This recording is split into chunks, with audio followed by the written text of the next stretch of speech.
Oh, hello, everyone. It's 2 after 12. Thank you for joining. I think it's time to start. I am Dimitra Perperidou, and I am from Draxis. We are leading dissemination of agROBOfood. Just some housekeeping for today. I would like to thank you very much for joining us.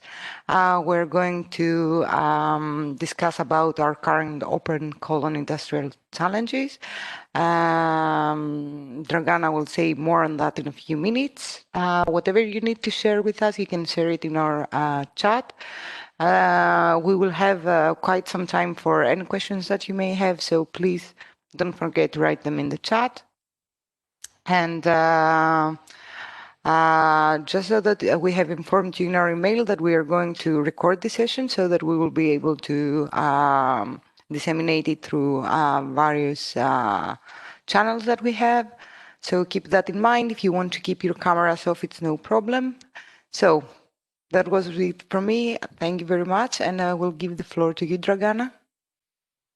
Okay, thank you, Dimitra. Thank you very much. Hello, everyone. Welcome to this session, and thank you, first of all, for joining us. We see your role as digital innovation hubs and regional cluster leaders as very important in all of our work and in, of course, the open calls that we are currently working on. So, as you heard, we have launched the Industrial Challenges open call. It is open, and the deadline for it is January 20th of next year. So let's begin with the key information about this open call. And firstly, I would, of course, like to give a short reminder about agROBOfood as a project and our vision. So, as you know, the goal of this project is to establish and expand the pan-European network of digital innovation hubs that stimulate implementation of high-tech robotic concepts for the agri-food sector, and of course will demonstrate their applicability under some practical circumstances. So for all three agROBOfood open calls, we are looking for very practical solutions that are ready to go to market and that are offering some innovative solutions to some of the key challenges that we are dealing with within agri-food sector today in Europe. So, as you know, our concept actually connects a few of the key elements. One of them are, of course, digital innovation hubs, which offer different services to companies at a close distance. Those services support the digitalization and robotization of the industry. We're looking for highly innovative cross-border and cross-sectoral experiments. And of course, our goal is to foster new digital innovation hubs and competence centers and engage end users across the value chain. We have three agROBOfood open calls. The first one has recently ended. We have selected six project proposals. They're currently in the contracting phase, and we have opened the call for industrial challenges.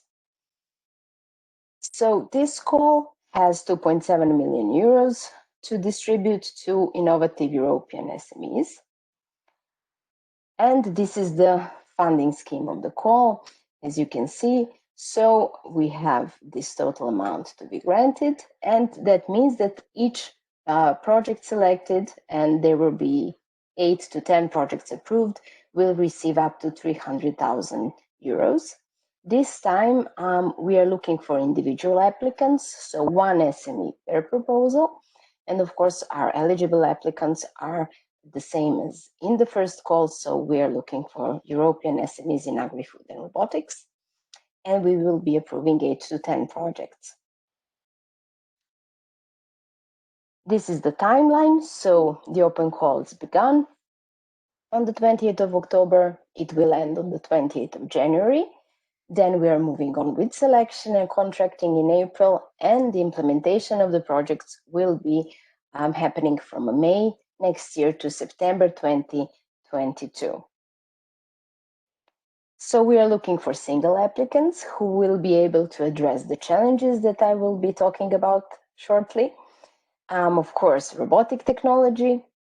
And we have another aspect which is very important and was stated by our Industrial Advisory Board, and as important, which is the socioeconomic aspect of the challenges. And of course, we're looking for business-oriented solutions in robotics that are ready to go to market. This is how we define the SMEs. I wanted to state this once more because we have received a lot of questions about the definition of SMEs. So within this call for industrial challenges, we are using a bit of a broader definition of SMEs. So we have included the slightly larger SMEs by Rodin definition. So we are now looking at SMEs that have headcount in annual work unit less than 500 and annual turnover less or equal to 100 million euros. These are independent, partner-linked enterprises, legal entities established and based in one of the EU member states or associated country defined by Horizon 2020 rules for participation. This is how we've come up with the following industrial challenges that we will be talking about today. So agROBOfood has established an industrial advisory board. Our key goal was to consult with industry experts on the most pressing issues and challenges in the agri-food industry. And the Industrial Advisory Board defined the challenges and also the criteria was set by the industry.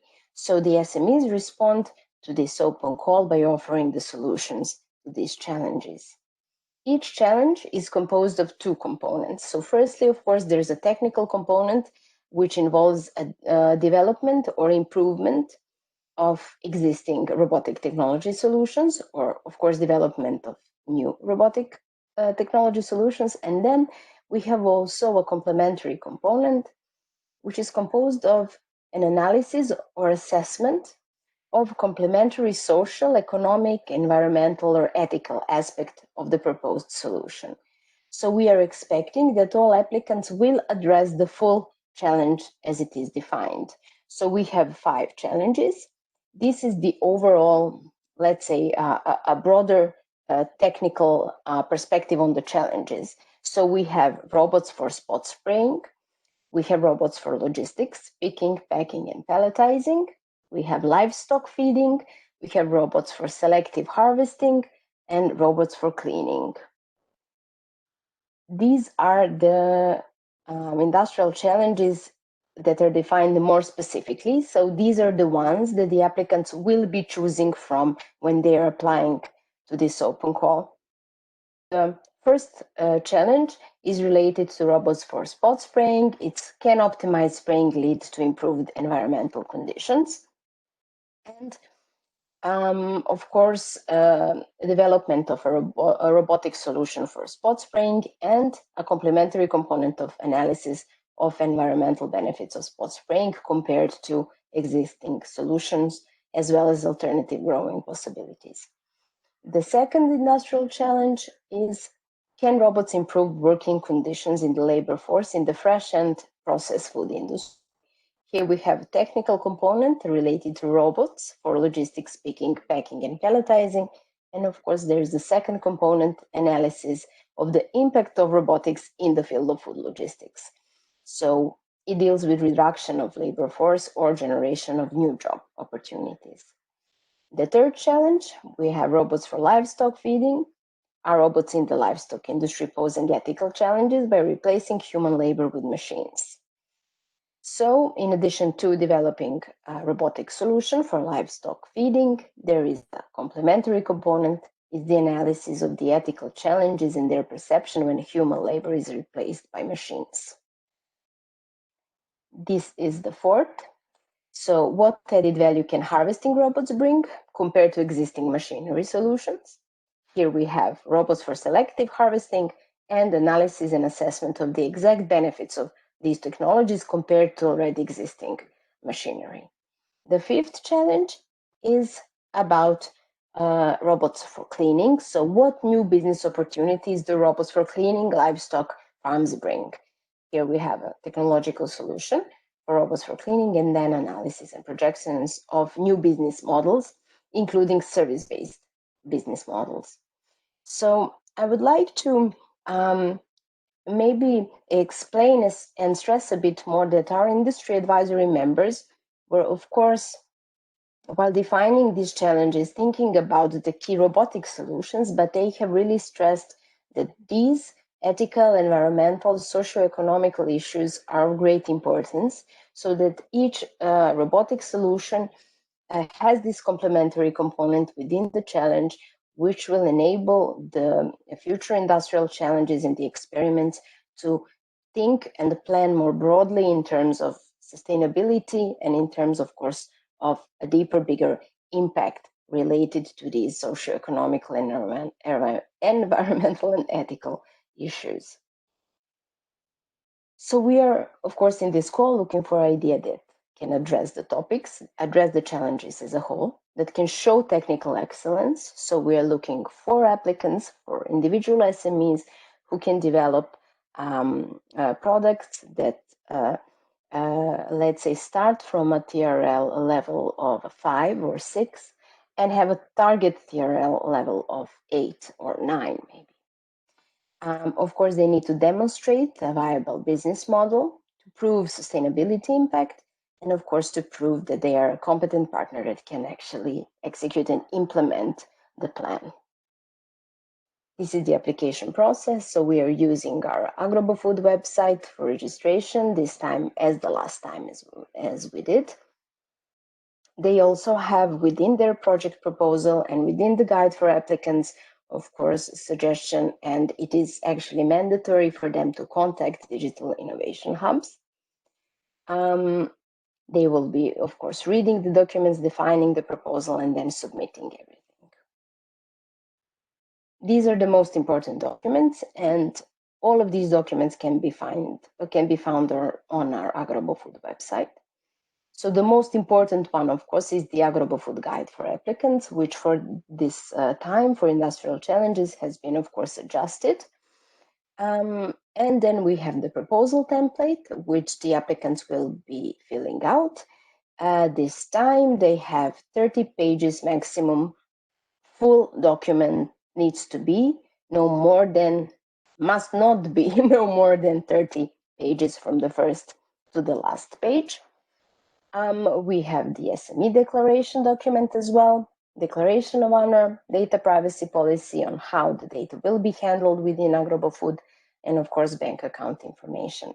So the applicants will be registering on the website.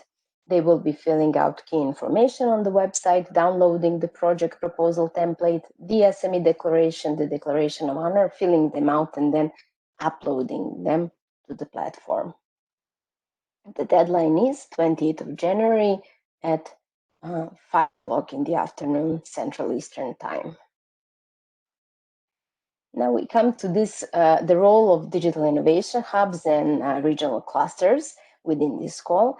And since I have been in agROBOfood for only 2 months now, but I have heard from our previous project manager that the digital innovation hubs, so you have been really active and very helpful in promoting the first open call.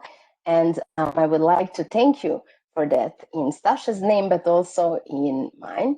And our goal now, of course, is to promote the open call to SMEs in your network. We can provide the necessary presentations and everything that you need so that you can more easily promote. If you want to organize some webinars or workshops by yourselves, that would be great as well. Of course, the SMEs will be asking you a lot of questions. I suppose the same as it was last time. We are here, of course, to answer them. And we have updated fully our frequently asked questions on agROBOfood website. I will also be sending you, following up this presentation, I will be sending you a document with frequently asked questions so that you can be better informed and more easily answer. But of course, for everything, I'm here so we can clarify together to the SMEs everything they need. And another important thing, since the projects have 3 distinct phases in their implementation, which I will show you in just a bit, they will be doing the development of their plan in the selected projects, the development of their plan in the first 3 months of implementation jointly with digital innovation hubs. This is our selection process. We have 2 stages. In the first stage, we have the remote evaluation. So in the first call, we had 30 independent evaluators. We have assigned 3 evaluators to each proposal with expertise in robotics, agriculture, and business, so that we have a complete overview of all most important aspects of the proposal. Then rank list is prepared with 16 top-rated applicants shortlisted, and then they go into the second stage of evaluation, which is interviews. This time in the interviews, besides our independent evaluators, representatives of our agROBOfood industry industrial advisory board will also be present.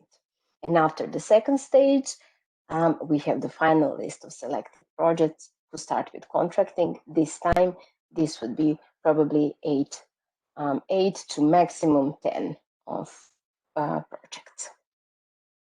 This is the implementation. So this is how we have envisioned the implementation of the selected challenges. 3 phases. The first phase is the design phase. It lasts for 3 months. And here the applicants or the selected SMEs will be designing a work plan of activities and resources jointly with digital innovation hubs. Then they move on to the second stage, which is development, that lasts for 8 months. And here they actually perform the technical development, the analysis and assessments, and they realize the work plan that was defined. In the end, the third phase, the market phase, for 6 months, they have time to actually focus on exploitation of the results and achievements. So demonstrations, events, conferences, contacts with investors and partners, anything that will enable them and help them actually go to market with this solution. And the funding is also released according to these stages. So 30% of funding is released after the first stage, 40% after the second, and 30%, the remaining 30 of funding is released after the market phase is finished. This is the link where you can find all the key documents and, of course, the registration link and the frequently asked questions and everything you need. This is my email. You can write to me anytime you have any questions. And this is all for this presentation from me. I am ready for your questions. If you want, we can also go through the project proposal together and take a look at the document. So I'm here for anything. So, a couple of questions. I think that more will come as we talk. But the first one is if subcontracting is allowed in this call. So subcontracting is allowed in this call. It is allowed in the same way as it was in the first one. So we allow subcontracting, and the evaluators will be looking at, of course, value for money. You can't subcontract the, let's say, what your core business is and the management of the project. That can't be subcontracted. So we follow the AMGA document of Horizon 2020 in the European Commission in terms of subcontracting, but of course it is allowed within the call, yes. Okay, another question can apply in this call. Projects can be granted with 300k euro. If I understood well the slides, the Yes. question is, does this one applicant per project and 3k SME, does this mean one applicant per project and 300k per SME? This sounds too Yes. much. It's a comment also. Yeah, it does sound much. I know these are not regular, how to say, this is bigger then it regularly happens in these open calls, and we have received, I believe, a special permission from the European Commission to do this way. So one SME up to 300,000 euros. It is true. So yeah. That should be interesting and challenging, and we're really looking forward to see the ideas that come because we have very specific challenges and people should focus on that. Another question that we have is if one single company can apply in two different projects in different challenges. Mm-hmm. Okay, so this is how we have defined this. Yes, you can apply, and you are invited to apply in all three open calls if you want, but you can only be awarded one project per But SME. in the same, in the call for industrial challenges, is it possible to apply for two different challenges, Rogana? You can apply for two different challenges, but only one project Will can be be again. approved. Okay, again, okay. So only one can be approved. Perfect. So I suggest focusing on the one that you can put most of your energy and that you find that is the most solid one, rather than applying with a few and then not developing each one to the best of your abilities. Okay, so another call that we have in the chat is if we could say a few more words on the TRL level required for those calls. Yeah, yes, we can. So within our project proposal template and within the evaluation criteria, we didn't put TRL levels as something that is defined in eligibility criteria. So within the project proposal, you as an applicant need to define what is the starting TRL and what is the target TRL. Here, we are using the definition of technology readiness level that is provided by the European Commission. So also in the project proposal, there is a link towards this categorization that you can take a look at and actually assess where do you stand on the TRL level at the moment and where you plan actually to be after the completion of the project. So the projects that have a higher starting TRL level will be graded higher, probably. Well, they will be graded higher. But this is not the most important thing within the evaluation criteria. So the emphasis is not put on the TRL level itself. It is important to be defined and stated within the proposal, but it will be marked, it will be scored within the criterion of technical development. So there are many things in the proposal that are actually scored and graded in the technological development criterion, and TRL is one of them. Okay.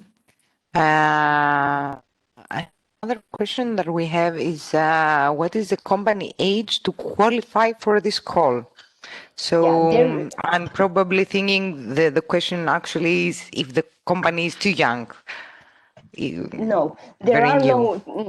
new companies can apply as well. So we didn't define that your company needs to be, let's say 5 years old. It doesn't have to be, it can be a new company. Okay.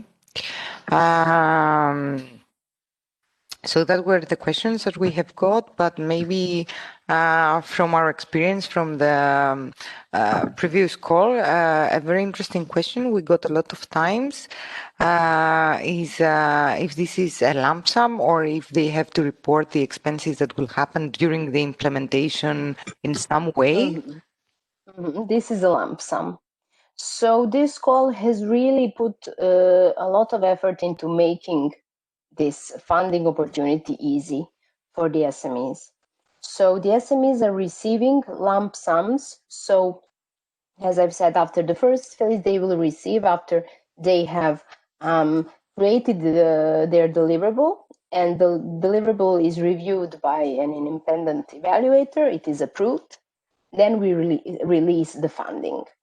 The SMEs, of course, have to handle themselves and the business according to the Horizon 2020 rules, as agROBOfood does as well.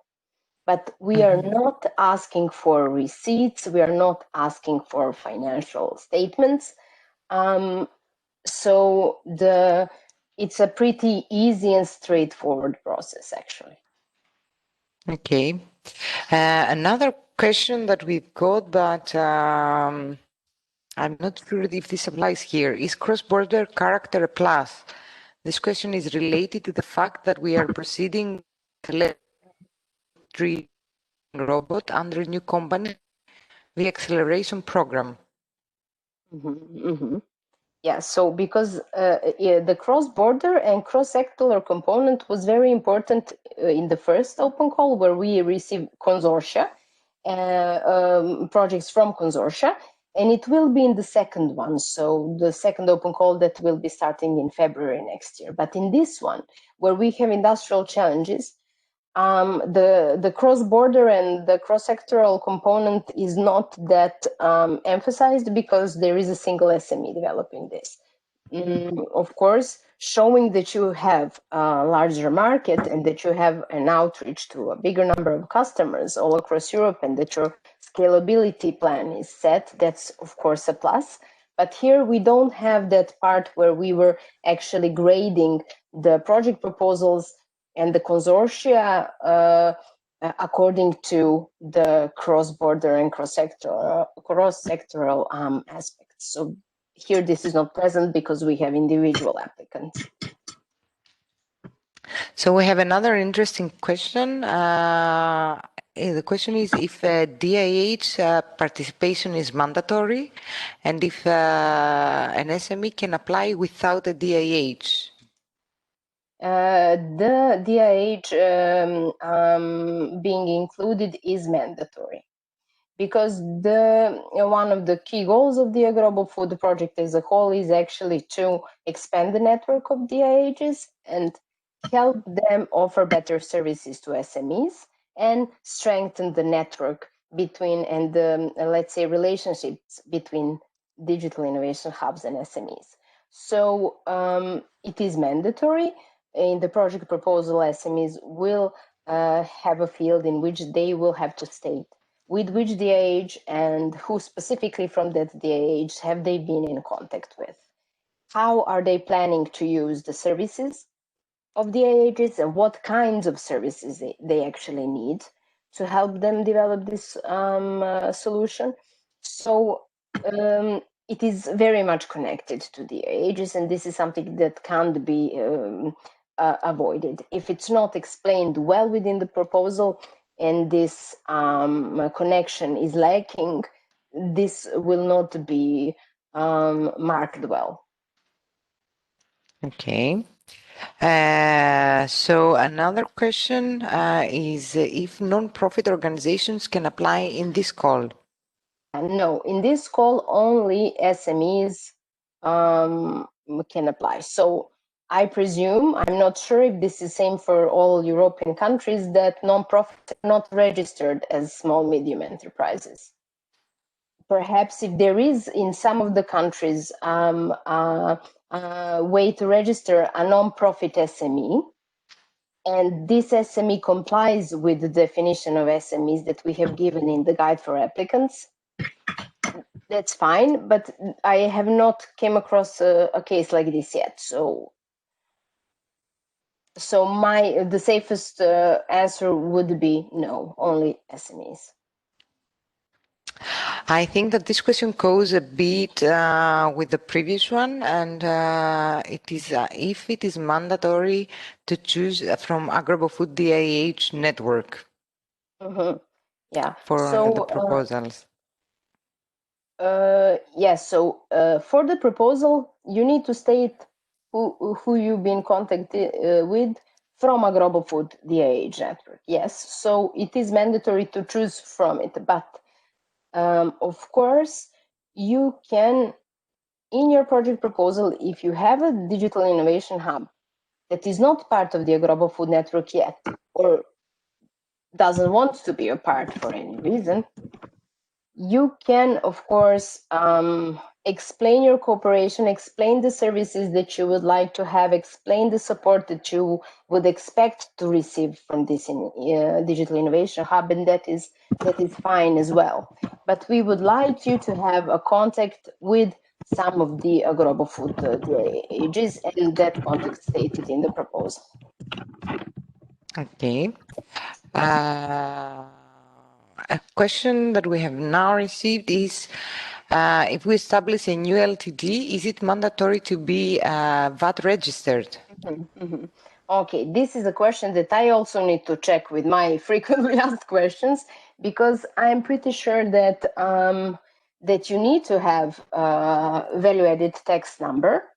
But let me just take a look once more to this, because I'm with the financial questions. I'm not the. I have a colleague who does these things much better than me, so. I'm Okay, no worries. looking at it now. Yeah, okay, we have another.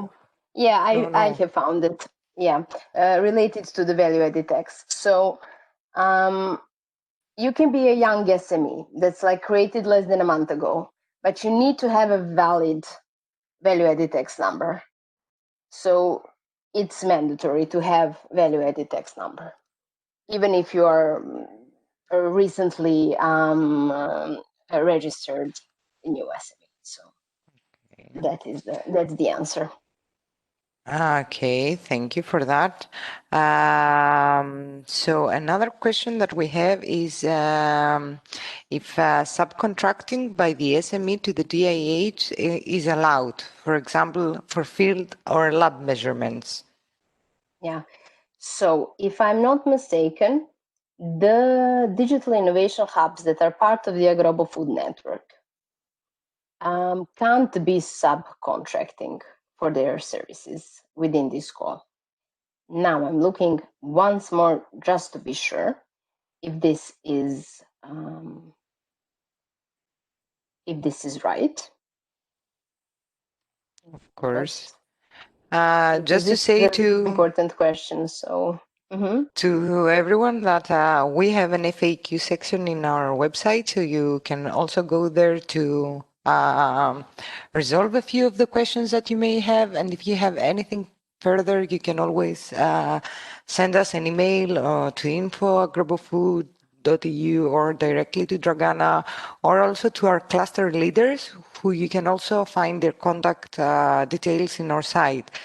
So don't hesitate to reach out to us to resolve any issues that may come up later on during our open call phase. yes, absolutely. You can always ask us. So right now I can't find this answer, unfortunately, because I'm going through this document. Yes. So, for example, if the regional cluster leaders and digital innovation hub representatives have a contribution within the project, which is mandatory, for example, developing the joint plan of activities in the first phase. This is considered an internal activity of the agROBOfood consortium and not a service that should be budgeted by the applicants. So this this specifically, in this way, the DIH cannot be subcontracted for the services if it is a part of agROBOfood network. Okay. Either way, we are going to share the FAQ that we have here with you, so we will make sure to cross-check everything and provide you with more information then. I don't see any other questions, but maybe I can also ask one more from our previous experience. the question that came up a lot from SMEs and may be useful for the DIHs that are with us today is about subcontracting, and if the applicants needed to specify who is the subcontractor and to provide 3 codes or anything like that. No. So within the phase of application, the budget that is in the project proposal template, you just need to state what amount will be subcontracted. So in this phase, you don't need to provide any tender documents or state who exactly the subcontractor will be. So this is left for after the selection process and the contracting. If there is a substantial amount and substantial percentage of the budget being subcontracted, then our project coordinator needs to also approve of this, and this then goes into the contract as well. Just to add something, if I may, Dragana, on the subcontracting, it's very important to communicate to the SMEs that are interested in submitting a proposal that any subcontracting should not be about critical, let's say, tasks. So Absolutely. coordination tasks, for example, or tasks that are very critical to the proposal should not be subcontracted. This is something that will count in the review process. So we have the questions, and can two single applicants apply independently with different parts of the same project to reach higher funding and implement much more? This is an interesting way to try to hack the system, if I understood correctly the question. I'm not sure how exactly this would be viewed. Maybe I can better say it this way. So if we have 2 single applicants who are applying independently, but they have different parts of the same project, their projects will be marked according to what the single project is stating. So if both of the projects are able to solidly elaborate and explain their full solution, their go-to-market strategy, their TRL level, and everything that is needed, their capacity to execute, then that I can imagine something like that happening, right? But if those 2 parts of the project are, let's say, depending on one another, and this is clear, so if the evaluators are reading this and seeing that one of the projects depends on something else to be developed, which is not developed within this project itself, this will, of course, lower the score because we are looking to a wholesome approach. So actually making this work, I'm not sure what kind of magic that would have to be. I mean, it does sound interesting, but bear in mind that we have 30 evaluators, 30 independent evaluators who are looking at these project proposals, and not the same ones will be looking probably at both of those, right? Those 2. So again, the single project and the single applicant will be evaluated and will receive the marks. So making both of them happen at the same time and be selected at the same time, I mean, that's a really, really interesting idea, but I'm not sure if that would actually work. So, yeah. I think that So this was really a good question. yeah.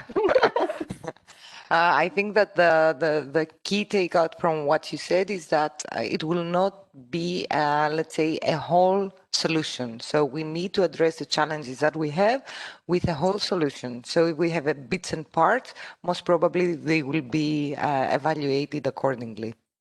Yes, they will be absolutely evaluated accordingly. And it would be, these are bits and parts, right? So this is not a complete project then. Yeah. Okay. So another question that we received oftenly, just to give time to participants to see if they want to ask anything else. So from my side, another question that we have received oftenly, if beneficiaries, if they get awarded and we go through the stages before, if they can apply for intermediate payments, regardless of Yeah. project implementation phase and deliverables. Yes. We have received this question. Unfortunately, no. The phases when the payments are released are set.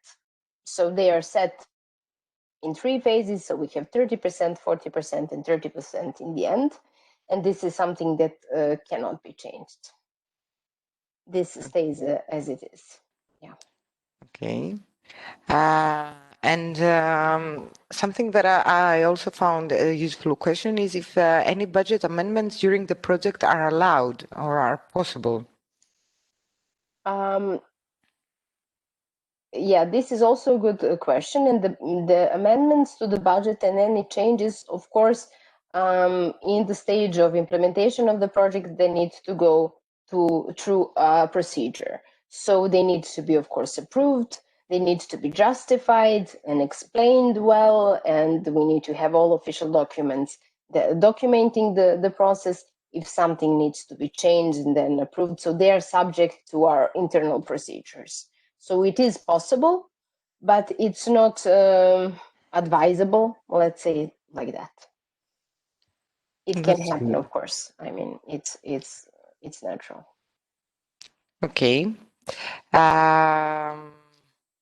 I think if anybody has any other question, please do not hesitate. Just write it in the chat and we will answer.